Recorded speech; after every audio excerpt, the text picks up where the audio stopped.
Jordan, what was your reaction when you heard that your guy, GP2, was coming back to y'all?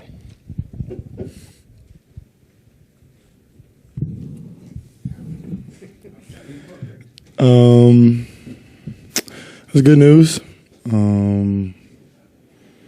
especially at the trade deadline. I think it went down to the last day, and just getting somebody back that was familiar, who helped us majorly last year in our run, and we knew the type of fit that he would be, and me personally, I was just really excited. What does he bring to you guys? A different level of competitiveness, physicality, defense, a burst of energy, athleticism. He brings a lot to our team. So being able to have him back, and he just fits seamlessly with us. And I think he's been showing that with the games that we've played together. Jordan, what did Mike Brown mean to you as a young player, and just the way he relates to guys, his spirit, just everything about the way he does his job? Yeah, Mike helped me a lot. My first couple of years, I was able to ask him questions, offensively, defensively, and he was a big part in my development growing up, or coming up the first couple of years, and it's exciting to see what he's done with the Kings this year, and really happy for him. Were there any specific moments he was there for you, or a specific thing he did to influence your development? Yeah, he did a lot of stuff, major stuff. Ask me in a couple of weeks, I'll probably give you a more in-depth answer.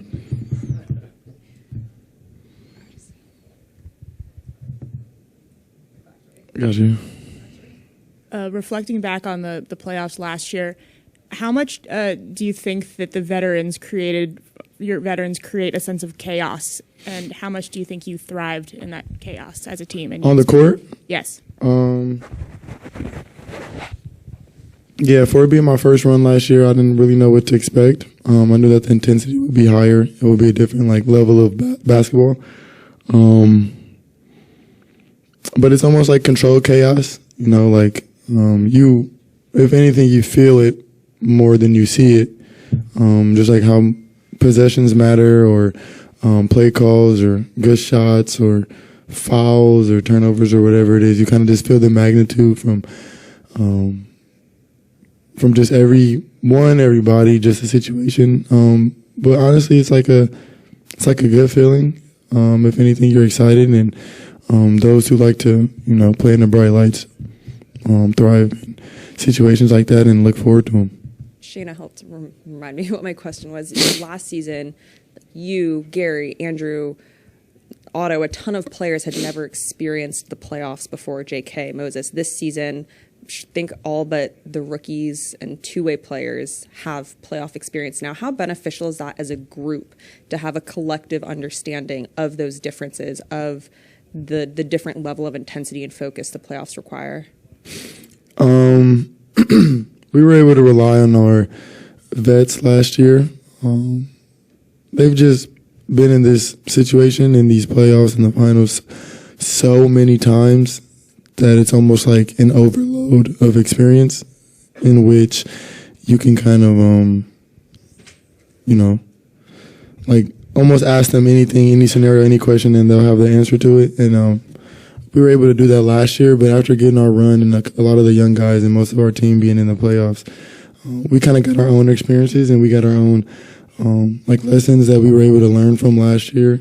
And kind of apply that to this year's run, but it's even still really good being able just to continue to ask them questions, and there will probably be different scenarios and situations throughout the course of this run that we'll need help with. And it's really good to have a year under our belt with a lot of different games, situations, scenarios, and being able to play all of the maximum amount of games last year or whatever.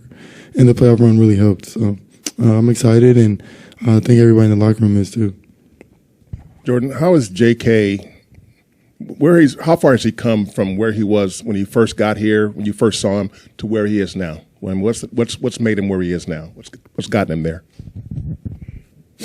I think we know how talented J.K. is. Everybody knows in the organization, the fans, the rest of the world knows, and development just comes with time, opportunity. He was able to play more this year. We were able to, I think we were able just to see what it's like when he's able to be a focal point. He's out there to impact the games, whether it's with his defense, whether it's with his athleticism, and the plays that he makes. But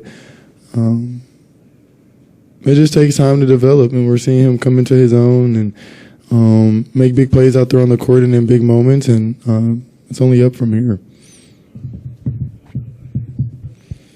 As a champion now, do you change at all how you enter the playoffs? Did you learn anything last year that makes you do anything different as far as preparation? That's a great question. I only ask great questions. Because last year was my first year, and everything that I did felt comfortable. It worked. We were able to win a championship.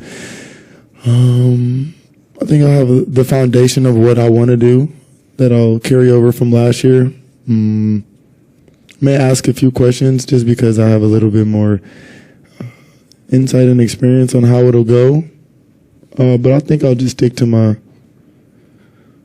basics, I guess, my fundamentals that I had last year. Maybe tweak it a little bit for the better.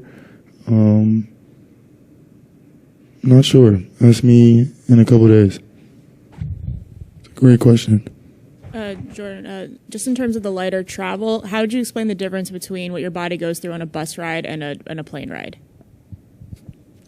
Well, I think our bus ride is only like an hour from SF to Sacramento, as opposed to taking a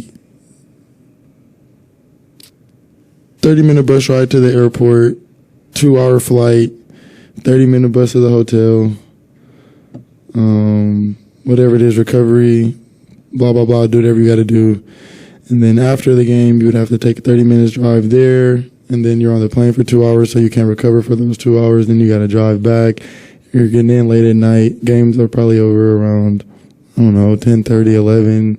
Probably not getting to bed until 1:30, 2. You're probably still up from the game, as opposed to driving 45 minutes. You can get home, get to your recovery, get some sleep.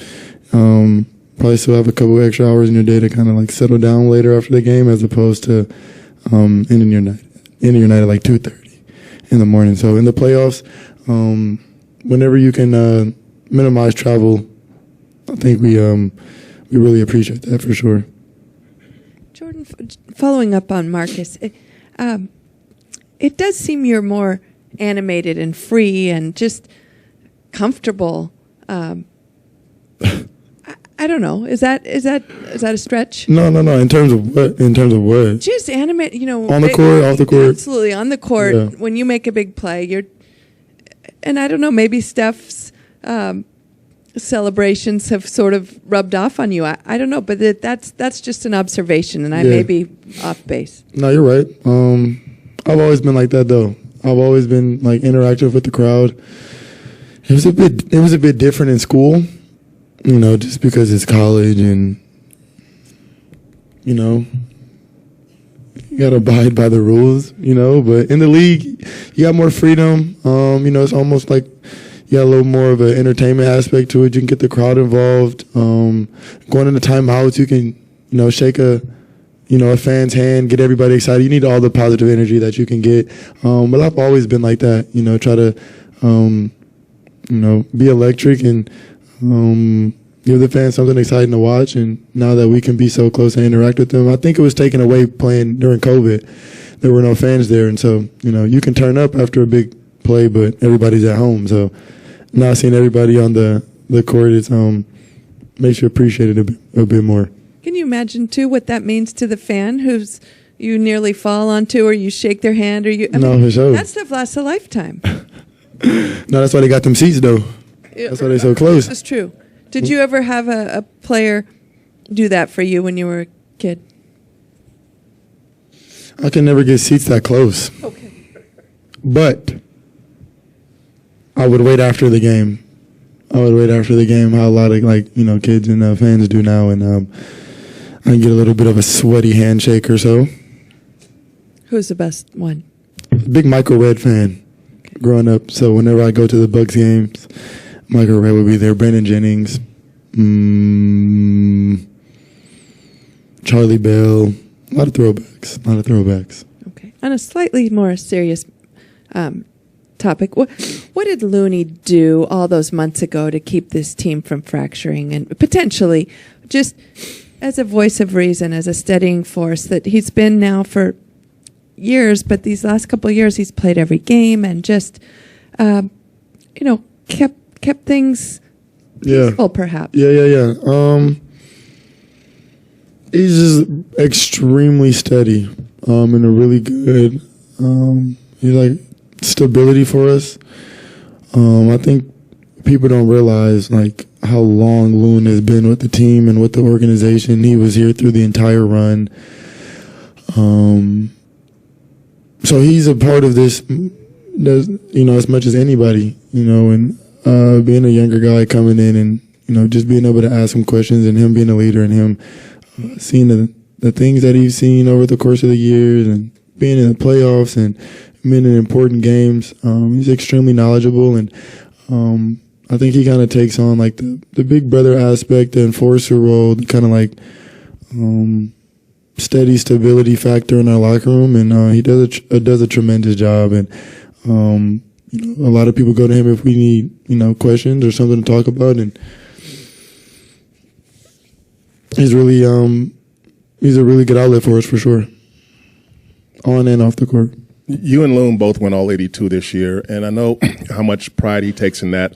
How much pride do you take in that, and how much of that is that Milwaukee Midwestern kind of mentality? No, for sure. I joke with him all the time and tell him that if it wasn't for COVID last year, I wouldn't have missed those 6 games.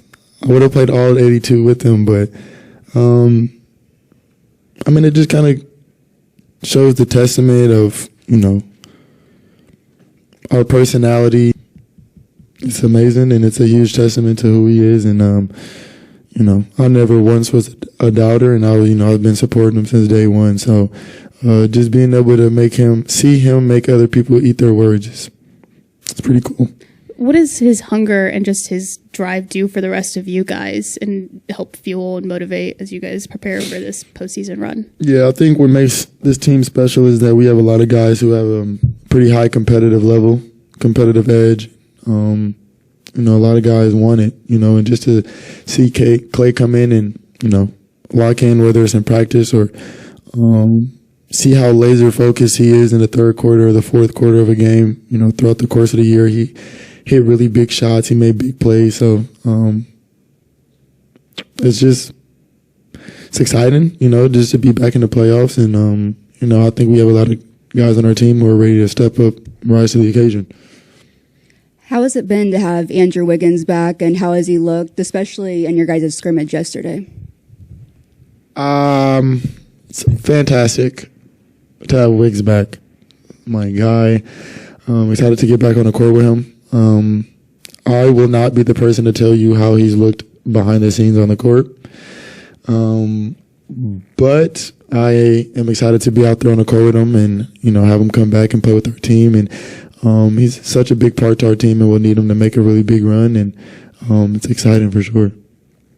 Hey, Jordan. What's up? What's the biggest thing that you've learned from observing Steph in terms of how he takes care of his body, in terms of his mental? When you're thinking, what can I do to still be playing at this level when I'm 35? What do you look at Steph and say, like, man, this is like my takeaway?